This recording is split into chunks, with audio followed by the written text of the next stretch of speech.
Well, lucky for us, I had the opportunity to sit down one-on-one with Mike Newell himself. So let's see what he had to say.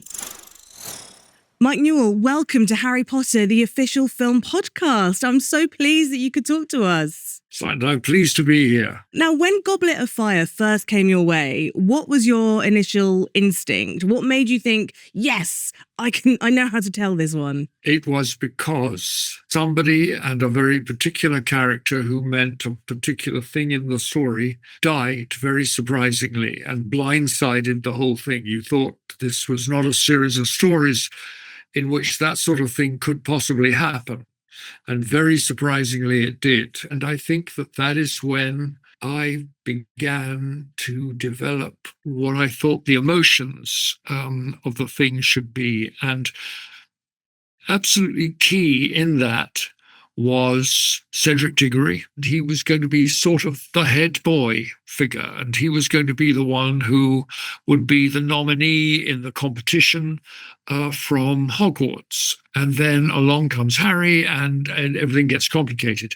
But as soon as that particular actor walked in the room, he looked like the doomed fighter pilot. He just stank of that kind of traditional English view of a particular kind of tragedy.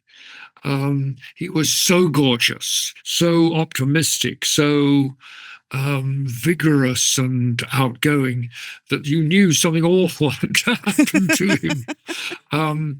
And that gave me the idea of what the emotional shape of the thing should be. And the main event, of course, is Ralph Fiennes playing the bad guy. One of the great things about Ralph is that he can be bad. He can be truly evil. Yes. So that was going to be very, very exciting. And we then discussed endlessly whether he should have his nose cut off. And I remember that I was very passionately against having a nose job for him, because I said it's his face. It's all he's got to express with. You can't take away a nose and expect his face to stay as expressive as you want it to be. And I got shot down quite properly. I think Rafe was the guy that decided it all, because he said, you know what, I'd love to have my nose messed about with. What do you want to do with my nose?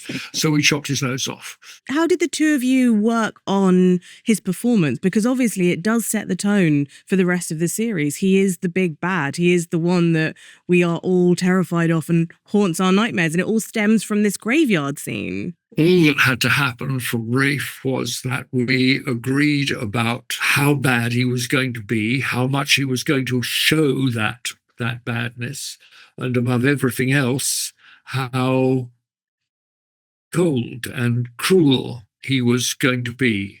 There was something chill in him there, and he has this in his personality. And when he wants to call it up, it is a very powerful thing. And what he knew was that Yes. was the foundation stone of that whole character, was the chill. The Triwizard Tournament is, I think, one of the most exciting, kind of biggest spectacles that we get throughout the whole of the Harry Potter series. And I know that Dan Radcliffe has said that this was one of his favorite films because he had so much fun doing the stunts, the whole underwater sequence. So for you, what was kind of at the forefront of what were you trying to make sure the audience got to experience alongside the characters who were taking part in the Triwizard Tournament? Title of the movie is not actually called Harry Potter 4. It's called The Goblet of Fire. And so you have to set up this extraordinary competition, this wizarding competition. And you have to make sure that you're not laughed at as you do it. Oh, come on, you want us to believe what? You have to avoid that if you possibly can. And so things like the underwater sequence, I was very excited by that because it was truly you were going to a place you've never been before. And then, of course, the dragons. A lot of the time, the guys who did this marvelous work, they made the dragons. I remember going up into the design department and somebody said, "Do you want to see the dragon?" I said, "Yeah, show me the dragon." There was this great big 14-foot long plastic and plaster, and God knows what. It's a statue of a dragon. And I thought it was absolutely spiffy. That was wonderful. And then I realized that it wasn't finished yet. David Heyman, the producer of the whole shebang, had a very passionate view of this because he said it's too perfect. We've got to knock some of its teeth out. We've got to make sure that it's got scratches and cuts and splits and whatnot in its scales. We've got to make it less perfect. And then there are a whole load of immensely clever guys who made the damn thing fly. The idea of as it were, a car chase, because in the end that's what it is, that chunk of a film, it's a car chase. It's got nothing to do with cars. Dear audience, it's got nothing to do with cars, I'm sorry, but it's like a car chase. The various tests in the competition were each of them very unexpected, very inventive, magnificent visually. I mean, it's the wonderful thing about those films is that they were big enough, the budget was big enough for you simply to get them right. I love hearing about like the action and the kind of like the propulsive energy of these teenagers throughout Goblet of Fire. But then, of course, on the flip side, you also have a lot of the teen angst. You have the hormones. You have feelings. Yeah, but I loved all that. I absolutely loved. Tell me about that. All that. It felt like you loved it. I'm describing a film in which I was many times ridiculously happy. One of the people that I was happiest with was Steve Clovis, the screenwriter. He and I used to phone one another every evening at 5 o'clock my time, 9 o'clock his time. He was California, I was in London. And I would read the stuff that he'd written overnight. It would just make me laugh. And I would pick the phone up and I would start laughing before I'd actually said anything. I would just start laughing. And he knew it was okay. One of my favorite things about The Goblet of Fire is the humor. And we see a lot of physical comedy, like through David Bradley as Filch. He's kind of like a mime in this. He doesn't really speak, but his physical comedy is... That's right. He had to run. At one point, David had to run the full length of the hall with some terrific information. And I went to him and I whispered to him, I said, "Attack." And so he then did everything else from there, like this, as if he was going to drop dead at the next step. Of course, that makes you laugh. It certainly does. I thought that the collision of those things, of this broad comedy, but not just broad character comedy as well. They were all very good characters. Both of those things was what gave the whole film its particular character. I was wondering how you had to approach the differences between UK and US humour. They'll just have to catch up. I can't do two things at once. Your filmic language throughout this, I mean, just you talking about the flying being like a car chase, what other film references are you kind of paying homage to in Goblet of Fire? Well, Dan asked me that. It was interesting. So thank you. Good question. Dan said to me while we were still in rehearsal, he said, "Have you been watching any films for this?" I said, "Yes, I have actually, Dan. I've been watching paranoid thrillers."